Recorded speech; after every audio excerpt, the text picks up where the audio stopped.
Indiewire is here at the Sundance Film Festival. Today we spoke with Joseph Gordon-Levitt and Tony Danza about Don Jon's Addiction, Gordon-Levitt's directorial debut.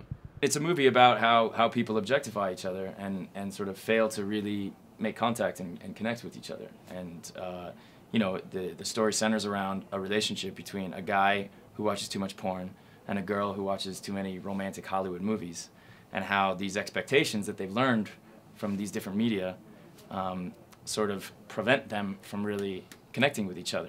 They talked about why the film was such a unique collaboration. He was my first choice when I was trying to cast this character. Absolutely, it was like that. He's gonna knock this out of the park, and he's gonna do something different than what people expect from him. I've watched Joe. You know, we know each other for 20 years, and he was a student of the craft even when he was 12 years old on the set. Bill Deere chasing Bill around. You know, I mean, he really was. And so I had no doubt that it was going to be. I'll be honest with you though.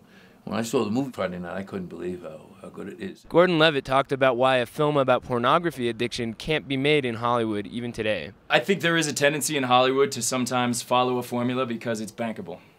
And that results in movies that rely on cliches, and then that teaches those cliches.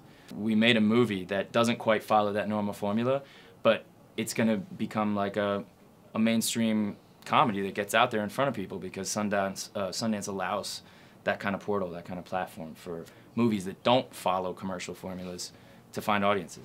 Tony Danza talked about acting in a feature film after such a long absence. Listen, I haven't been in a lot of movies lately, so this was a tremendous experience and opportunity. And then turns out that Joe's a really good director. So you know, it just couldn't have been better. Suffice to say, this was enough. This has really been great, and I look at it as a gift from a friend.